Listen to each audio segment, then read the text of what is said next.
Kami ucapkan terima kasih pada rekan-rekan media. Acara akan segera kita mulai. Kami mohon untuk kembali ke tempat.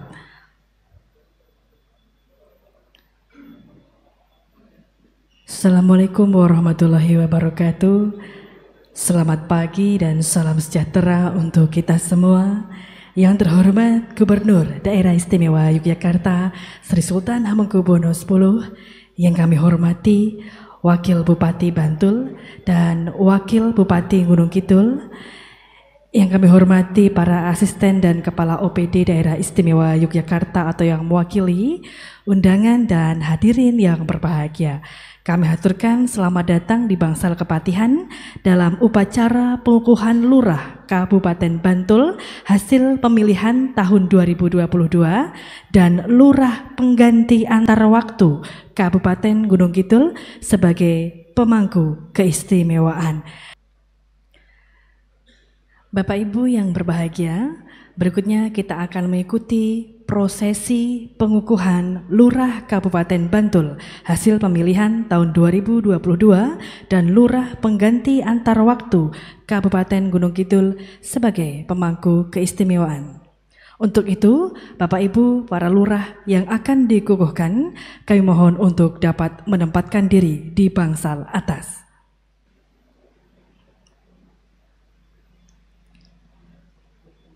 Selanjutnya mohon berkenan Bapak Gubernur Daerah Istimewa Yogyakarta Sri Sultan Hamengkubuwono X untuk menempatkan diri. Hadirin dimohon berdiri.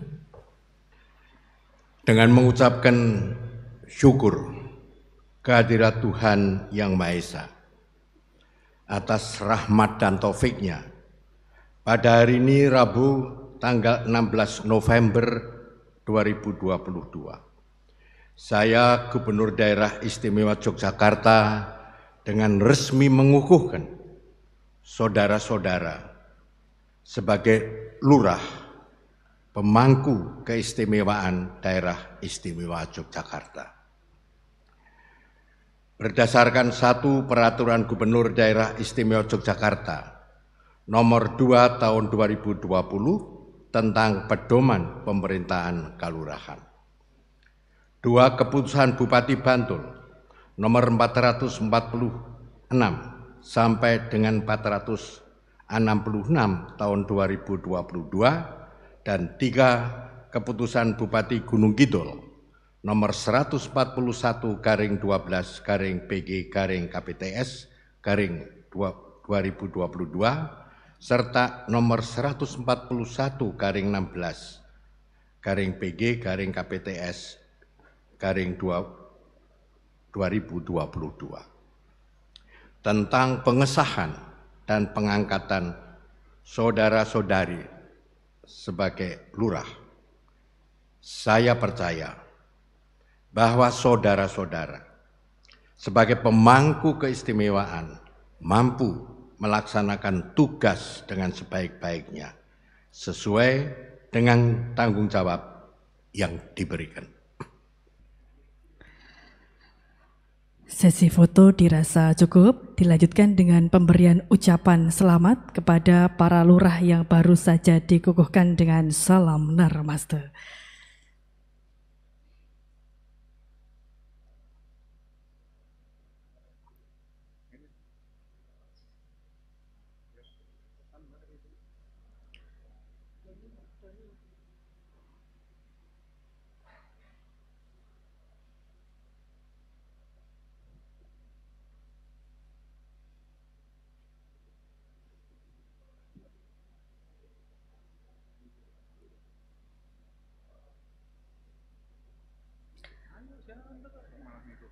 Bapak Gubernur berkenan untuk tetap di tempat.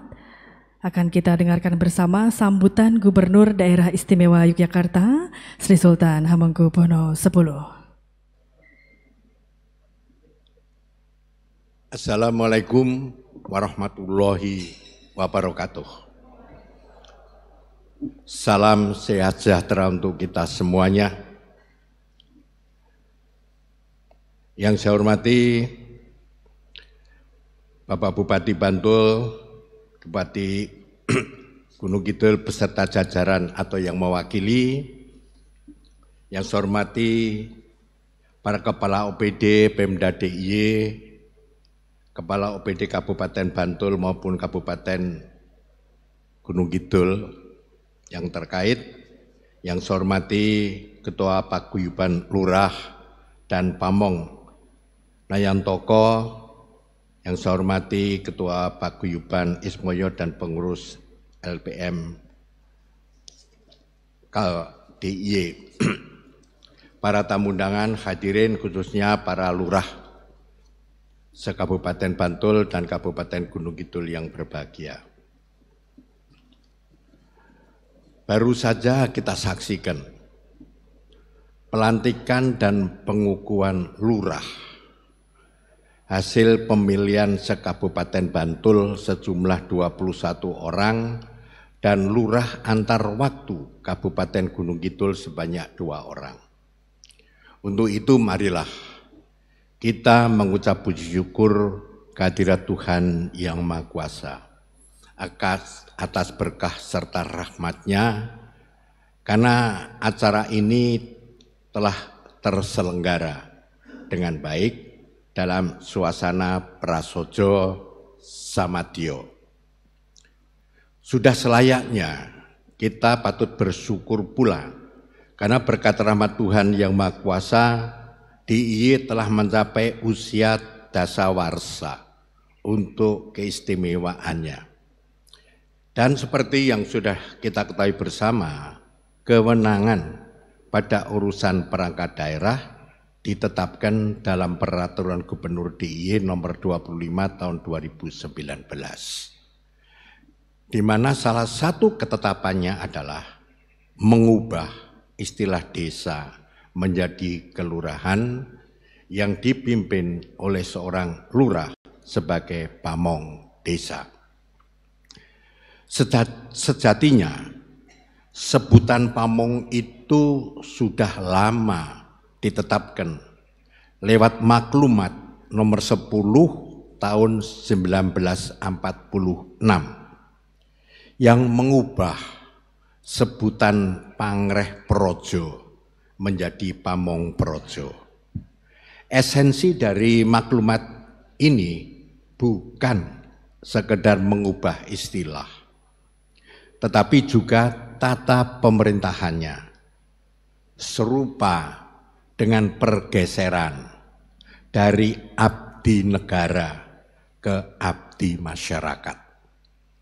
Di sanalah sumber filosofi pamong itu berasal dari konsep dilayani menjadi melayani rakyat. Maka lurah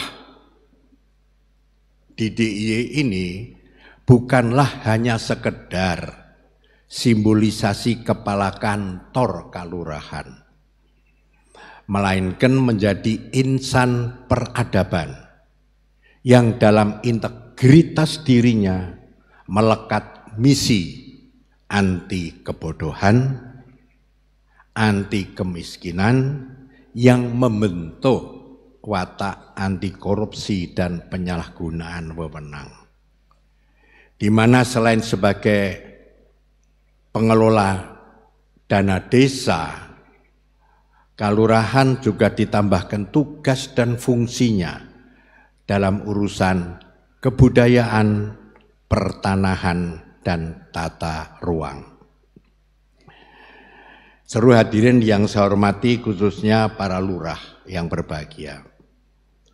Atas dasar filosofi Hamemayu Hayuning Bawono, maka tugas lurah adalah turut mewujudkan kesejahteraan manusia yang berkehidupan serba tertib dan damai.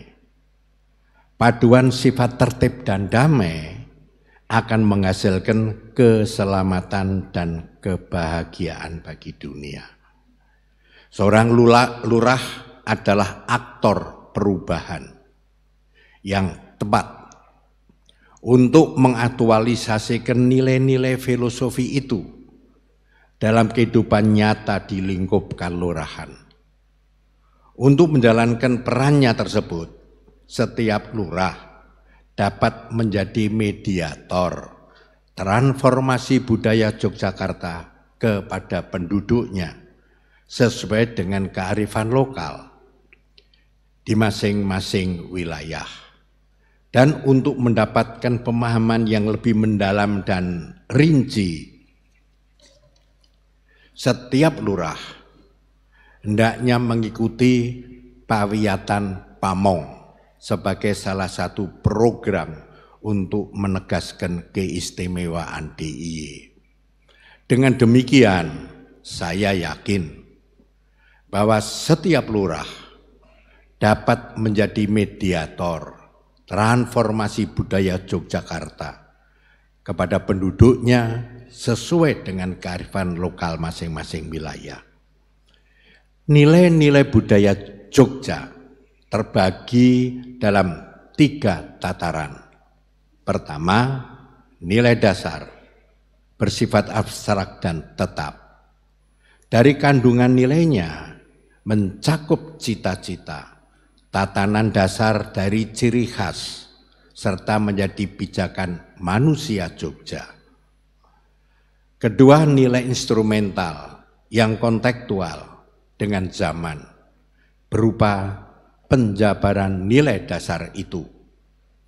Dari isinya terwujud perdes, kebijakan, dan strategi pencapaiannya. Ketiga, nilai praksis terekspresikan dalam cara mewujud nyatakan nilai-nilai itu agar merasuk ke dalam jiwangga manusia Jogja sebagai pelaku perilaku. Pada nilai praksislah ditentukan tegak rapuhnya nilai dasar dan nilai instrumental itu, yaitu pada kualitas aktualisasinya sebagai karakter istimewa yang hidup di masyarakat. Oleh sebab itu, nilai-nilai yang abstrak ideal itu perlu ditransformasikan menjadi rumusan yang aktual kolektif, bahkan bersifat praktikal individual.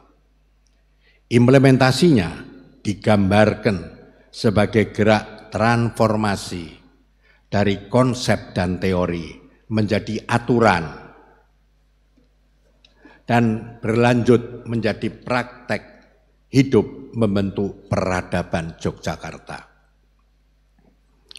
Dari uraian tersebut, maka rancangan program dan kegiatan kalurahan hendaknya benar-benar selaras dengan tujuan pembangunan nasional dan pembangunan daerah.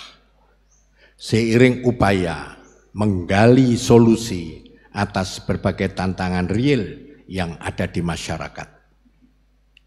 Sampai dengan saat ini, beberapa urusan prioritas adalah upaya pengentasan kemiskinan dan mengurangi ketimpangan sosial. Upaya menyelesaikan tantangan tersebut dapat dioptimalkan melalui reformasi kalurahan, baik dari sisi birokrasi maupun pemberdayaan masyarakat. Dalam upaya pengentasan kemiskinan dan ketimpangan sosial, kalurahan harus cakap dan inovatif agar memiliki nilai-nilai produksi yang berkelanjutan. Dalam hal ini dapat diterapkan dalam strategi bisnis BUMDes. Sebagai contoh, pemilihan bidang usaha hendaknya diatur melalui koordinasi penewu dengan mendasarkan diri pada keunggulan lokal pada masing-masing sehingga dapat dihindari adanya duplikasi bidang usaha. Sebaliknya, agar diusahakan ada komplementari bidang usaha yang saling melengkapi dan terintegrasi sehingga memperkuat daya saing. Tetapi, kalaupun ada kesamaan usaha, hendaknya disinergikan agar membentuk skala ekonomi yang lebih besar dengan volume pasar yang lebih luas. Para lurah Bapak Ibu hadirin sekalian yang saya hormati, bergerak adalah tanda utama dari kehidupan. Seiring dinamika perubahan yang termaktub dalam falsafah Lirgumanti maupun Cokro Manggilingan, semua berubah, kecuali yang permanen adalah perubahan itu sendiri. Itulah filosofi yang juga mendorong perubahan mindset bagi setiap lurah. Kesadaran terhadap perubahan itu pun seharusnya disadari dan diselaraskan dengan nilai kearifan lokal Jawa, Jer Basuki Mawa Beya. Tiada sukses tanpa pengorbanan, karena pada hakikatnya perubahan memang memerlukan pengorbanan. Andai kata kemudian ditemukan berbagai tantangan perubahan yang sulit dituntaskan, lurah dapat membangun networking dengan berbagai mitra potensial. Salah satunya adalah dengan Nayon Toko. Seiring misi yang ditugaskan, menjembatani komunikasi antara pemerintah kalurahan dengan Pemkab dan Pemda DIY. Insya Allah setiap tantangan akan menemukan solusi, apalagi semua dilakukan atas niat mulia, ya, mensejahterakan masyarakat tanpa secuil pun pamrih yang menyertainya. Semoga arahan ini merasuk dalam pemahaman untuk kemudian menjadi pemicu dan pemacu gerak langkah para lurah, di mana pada hakikatnya lurah di masa depan sebagai tunjung ombak mewujudkan kalurahan sebagai sejatinya gapuraning mulya praja.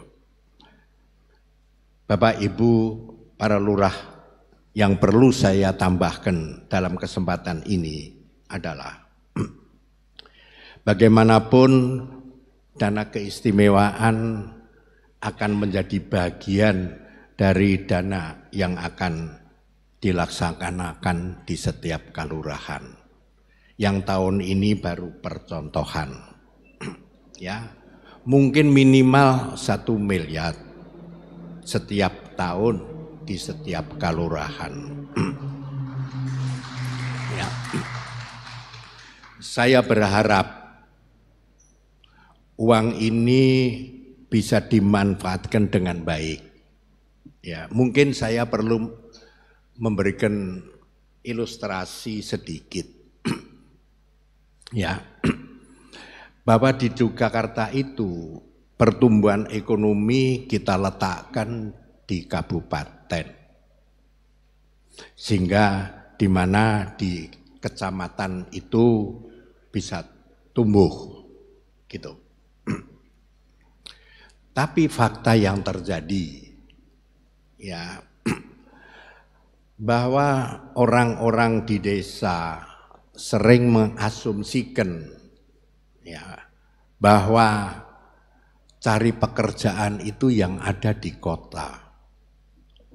Sehingga orang tuanya si anak di desa untuk mencarikan pekerjaan di kota, mungkin menjual sapinya, mungkin menjual tanahnya, dan sebagainya untuk bekerja di kota. Tapi begitu peristiwa 2009 pada waktu problem keuangan dunia, pada sebagian pada pulang karena di PHK. Begitu pandemi juga pulang lagi karena di PHK. Ya.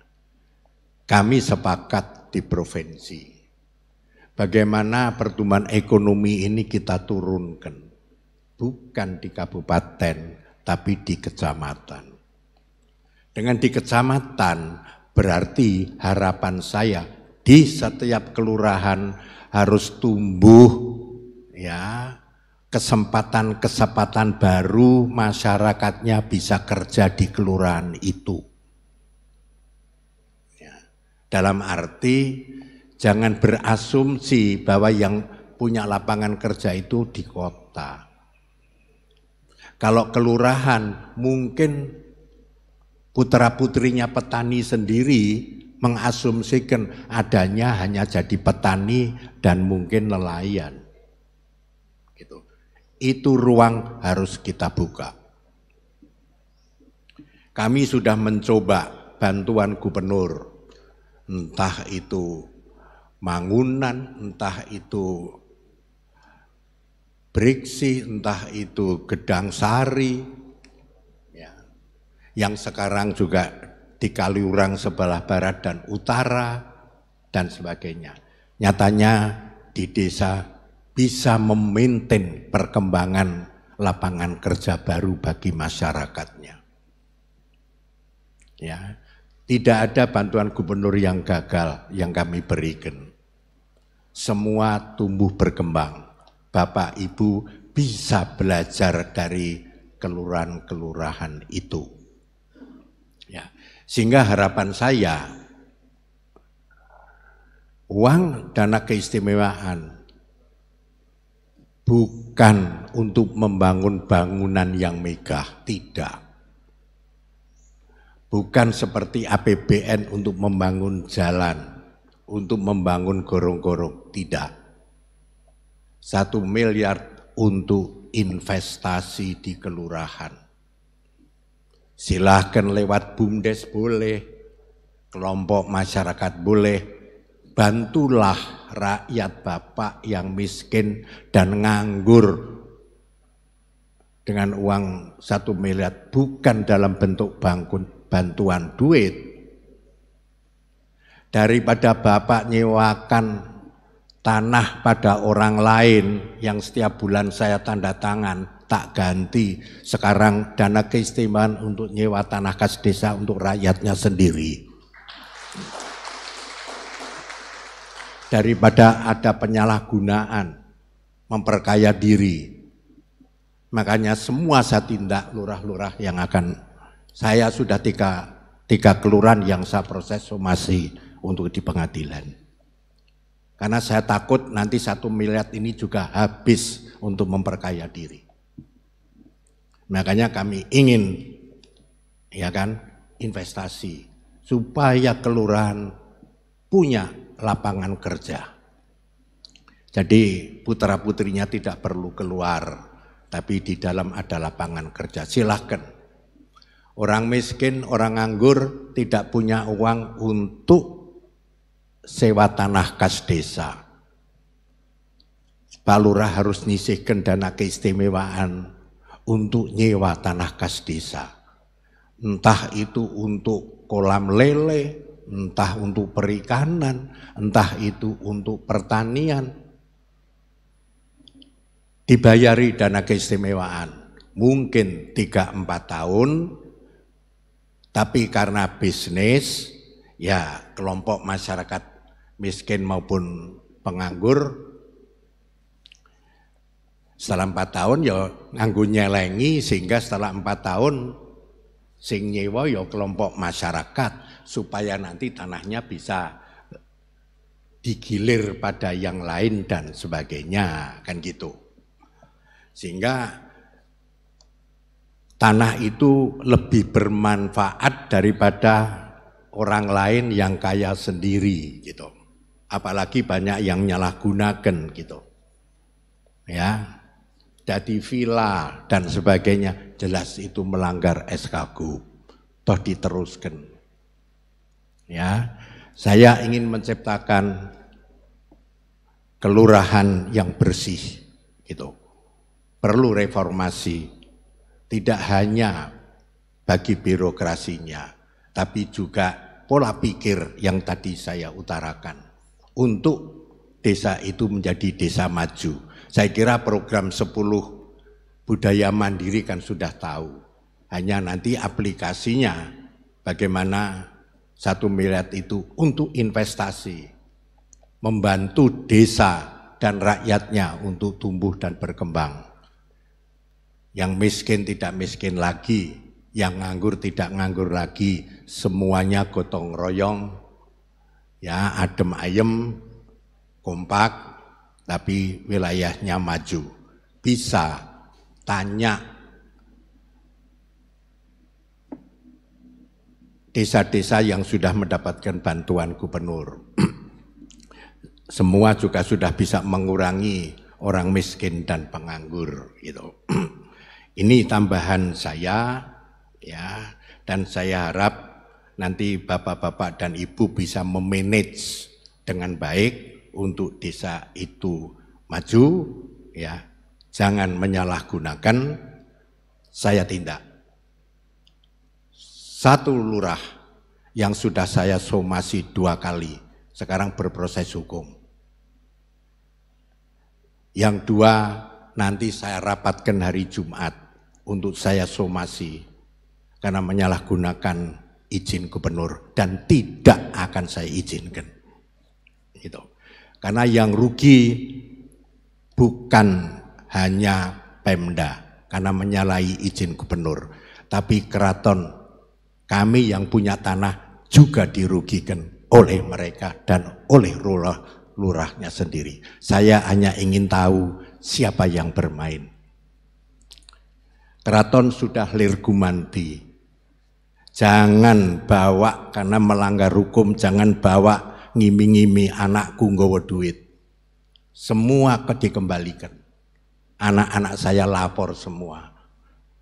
Saya tidak mau melihat uang itu karena ini penyalahgunaan. Jadi mohon maaf, saya terpaksa pesan seperti itu untuk tidak makin banyak yang melakukan pelanggaran SK-Gub.